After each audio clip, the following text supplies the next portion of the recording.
I wanted to talk about play dates. I think this is a very new term, play dates, because when we were young, we didn't have something like play dates. We were playing every day outside with kids, and we had friends. We were blessed to be outdoors in the lap of Mother Nature and with our friends, playing till we are like dead tired and would come back home and just fall off to sleep and have a beautiful sound sleep.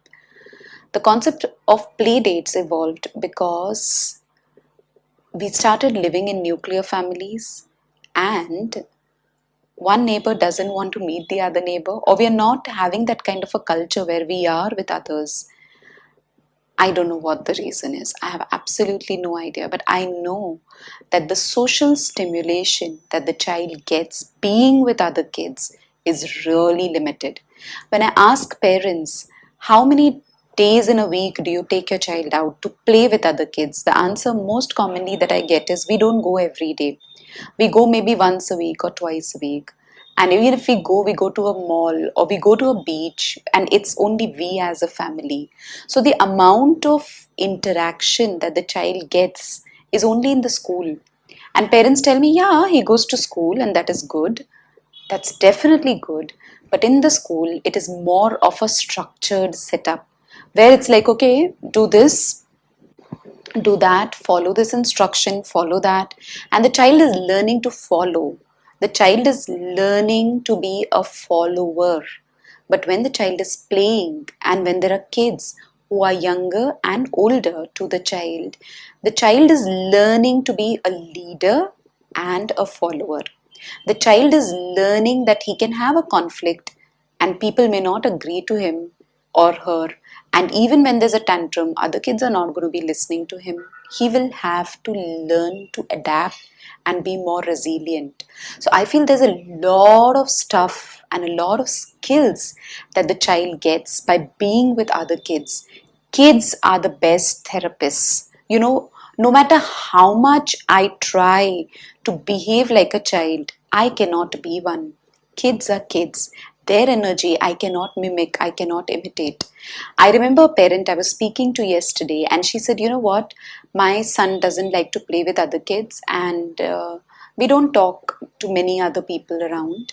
And I tell my child, we can play ball together, we can play badminton together, and we can do things together. But my child feels different, behaves different when he is with other kids. And I see him, like I see that child is enjoying when he's really playing and having fun. But sadly, we don't have so many kids near our building premise, and we're not able to give that opportunity to a child every day. I feel if you can find out a therapist, most parents tell me they didn't know what an occupational therapist was. They didn't know what a speech therapist was, but they found out the speech therapist in their locality. Or you're consulting me. I'm so far away from you, but you could find me. And you're trying to get the help from me to help your child. There are many parents who go to a therapy center once, twice, thrice a week. I feel the kind of importance that you give to these other, you know, therapy sessions, which are important, that much importance needs to be given to kids being with other kids. And if that takes so much effort trying to find out, if you can find therapists in your area, you can find kids in your area.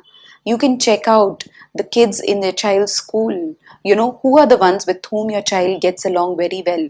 Who are the kids in the neighborhood who your child gets along well, or that other child understands your child well? And when you are able to find those kids, I feel we need to make that effort to get them home, call them home, invite them for tea, call them for lunch, call them for dinner. I think just make some reason to have that interaction so that your child learns by being with those kids. And I think it's very important. So just as you do therapy twice a week, thrice a week, or whatever, this is also therapy. And this is very important, extremely important. So I feel therapies are important, exercises are important, But whatever that you've learned, so if I am an occupational therapist and after practicing, after learning occupational therapy, I don't practice, what is the use of my being an occupational therapist? Same way, when a child is learning the skills and gaining the skills and improving developmentally, then those skills have to be used. Play is like the practicals, the practical exam of a child. So those opportunities give the child, it allows the child to use those skills in the context of play and to feel good about it. And I feel that is something that can happen only with kids. So I only want to emphasize, your kid playing with other kids is very, very, very important. It means, yeah, sometimes there would be that we are scared of judgment from other parents. We as parents are scared. Sometimes when other kids give names or bully our kids, we get hurt. We are sensitive. But then I feel if we can work on those issues and still give those opportunities, because it's going to help our kids in the long run. If we don't give those opportunities now, then think of it much later. When a child is like 15, 16, 18, then the child would be just exposed into a world where there will be like big, big stressors. These small little stressors which happen during play, where I want to play and the other child is not involving me, that group of kids is rejecting me, the child is learning to take rejection, the child is learning to cope with bullying, the child is learning so many skills in the context of play, so many skills.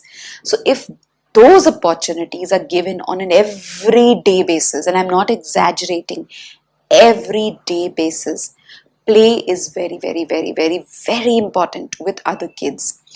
Play dates, getting them home, seeing that session of maybe an hour or 2 hours or whatever that you can manage as therapy is very important. I hope that helps you, because when the child grows up and he enters this world which is so different, he is with other people and other children or other adults who have been groomed through this process of play. They've got bullied, they've got rejected, they've learned to stand on their feet, they've been pushed, hit, kicked by other kids, they've fought with others, and they've learned that they are good enough. No matter, even if they're rejected, they're good enough. No matter if he's not a part of the group, they are good enough.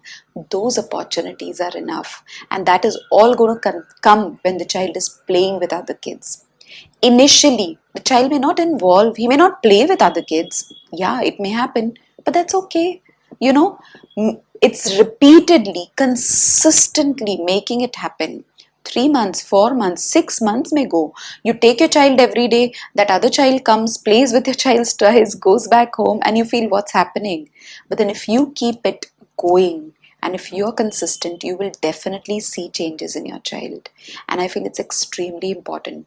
I don't know how much more to emphasize, but just remember, you worked on searching for a therapy center. You're taking your child to a therapy center so that his development and the developmental gains can be accelerated.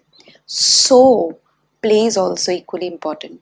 That is going to give you a laboratory where the skills that the child learns in therapy are used and the child feels and discovers his skills and abilities.